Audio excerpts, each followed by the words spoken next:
வணக்கம். இன்றைக்கி நம்ம ஜஸ்ட் குக் கிச்சனில் மட்டன் புலாவ் தான் எப்படி பண்ணுறதுன்னு பார்க்க போகிறோம். 200 கிராம் மட்டன் எடுத்திருக்கேன். இது கூட கொஞ்சமாக உப்பு சேர்த்துருக்கேன். அரை டீஸ்பூன் அளவுக்கு மஞ்சள் தூள் சேர்த்துக்கலாம். காரத்துக்காக 3/4 ஸ்பூன் அளவுக்கு வெறும் மிளகாய் தூள் சேர்த்துருக்கேன். அதே அளவு கொத்தமல்லி தூள் சேர்த்துக்கலாம். அரை டீஸ்பூன் அளவுக்கு கரம் மசாலா சேர்த்துக்கலாம். 2 ஸ்பூன் அளவுக்கு நான் தயிர் சேர்த்துருக்கேன். தயிர் இல்லை அப்படின்னா பாதி எலுமிச்சம்பழத்தை பிழிஞ்சிட்டு இது கூட சேர்த்துக்கோங்க. நல்லா மட்டன் ஊறி நல்லா சாஃப்டாக இருக்கும். தயிரோ இல்லை எலுமிச்சம்பழமோ கண்டிப்பாக சேர்த்துக்கணும். இது கூடவே 2 ஸ்பூன் அளவுக்கு இஞ்சி பூண்டு விழுது சேர்த்துட்டு 2 பச்சை மிளகாய் நல்லா கீறிட்டு சேர்த்துருக்கேன். நான் நல்லா கலந்து விட்டுட்டு ஒரு 3லேருந்து 4 மணி நேரத்துக்கு நல்லா ஊற வச்சிடலாம்.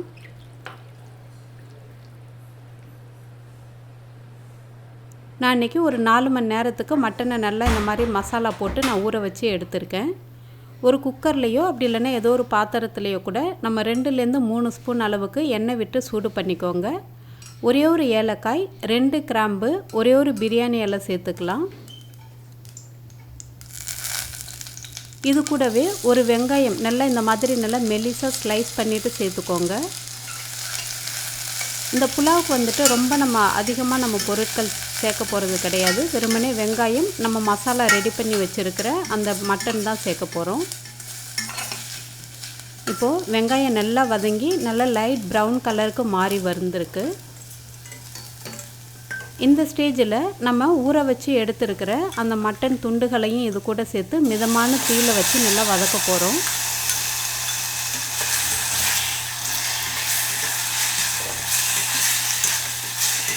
நம்ம இது கூட நம்ம ரைஸ் சேர்க்கறதுக்கு முன்னாடியே மட்டன் நல்லா சூப்பராக அழகாக நல்லா வெந்து வந்துடணும். நம்ம சேர்த்துருக்கிற இந்த மசாலா மொத்தமும் வந்துட்டு அந்த மட்டனோட நல்லா ஒட்டி நல்லா லைட் ப்ரௌன் கலருக்கு நல்லா வரும்.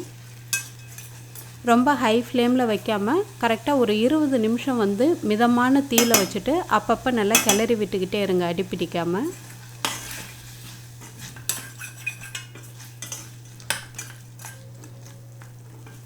எப்போவுமே இந்த தயிர் மசாலாலாம் சேர்த்து நம்ம ஊற வச்சுட்டு நம்ம செய்யும்போது அந்த மட்டன் நல்ல ஜூஸியாக இருக்கும். சாப்பிட்றதுக்கு ரொம்பவே டேஸ்டியாக நல்லாயிருக்கும். அந்த காரம் உப்பு எல்லாமே நல்லா ஊறி நல்லாவே இருக்கும்.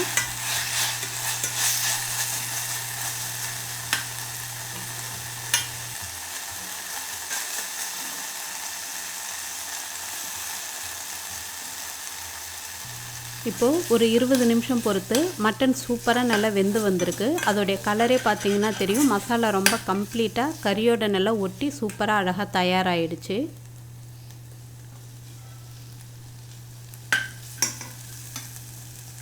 இது கூடவே 1 கப் அளவுக்கு தேங்காய் பால், நல்லா ஃப்ரெஷ்ஷாக அரைச்சி எடுத்துருக்கிற தேங்காய் பால் சேர்த்துக்கோங்க. 1 கப் அளவுக்கு தண்ணி சேர்த்துக்கலாம். நம்ம 1 கப் அரிசிக்கு 2 கப்புமே நம்ம தேங்காய் பால் சேர்த்து பண்ணுறோம் அப்படின்னா ரொம்ப திகட்டுற மாதிரி இருக்கும் சாப்பிட்றதுக்கு. அதனால் 1 பங்கு தேங்காய் பாலும் 1 பங்கு தண்ணியும் சேர்த்து பண்ணினீங்க அப்படின்னா புலாவ் சாப்பிட்றதுக்கு ரொம்பவே நல்லாயிருக்கும். ரொம்ப திகட்டாமலும் இருக்கும்.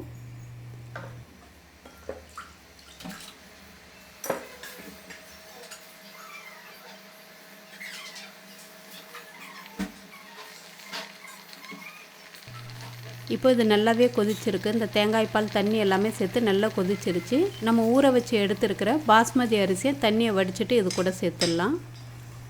எப்போவுமே தேங்காய் பால் தண்ணியெல்லாம் நீங்கள் சேர்த்ததும் அந்த மசாலா அந்த பாத்திரத்தில் ஓரத்தில் இருக்கிற மசாலா எல்லாமே நல்லா கலந்து விட்டு அதுக்கு பிறகு கொதிக்க விட்டு நீங்கள் அரிசி சேர்த்துக்கோங்க. உப்பு டேஸ்ட்டெல்லாம் நல்லா பார்த்துக்கோங்க. பார்த்துட்டு இதை நல்லா கொதிக்க வைக்கலாம். எப்போவுமே புலாவோ இல்லை பிரியாணியோ பண்ணும்போது லைட்டாக கொஞ்சம் கரிக்கிற மாதிரி இருந்ததுன்னா சாதம் வெந்து தயாராகும்போது நமக்கு கரெக்டாக இருக்கும். ரொம்ப அதிகமாக கரிக்கிற மாதிரி உப்பு சேர்த்துறாதீங்க, லைட்டாக இருந்தால் போதும். இப்போது தண்ணி ஓரளவுக்கு நல்லா வற்றி வந்திருக்கு. இந்த மாதிரி அரிசியும் தண்ணியும் ஈவனாக இருக்கிற டைமில் குக்கரை மூடி போட்டுட்டு நல்ல லோ ஃப்ளேமில் கரெக்டாக ஒரு 5 to 10 மினிட்ஸ் வைக்கலாம். விசில் வராது. இந்த மாதிரி நீங்கள் 5 to 10 மினிட்ஸ் நீங்கள் சிம்மரில் வச்சிங்க அப்படின்னா கண்டிப்பாக விசில் வராது. சாதமும் குழையாமல் ரொம்பவே உதிரியாக நல்லாயிருக்கும். இப்போது கடைசியாக நம்ம பொடியாக கட் பண்ணி எடுத்துருக்கிற கொத்தமல்லி இலைகளை தூவிட்டு நல்லா கலந்து விட்டுடுங்க. ரொம்பவே சூப்பரான மட்டன் புலாவ் தயாராகிருக்கு.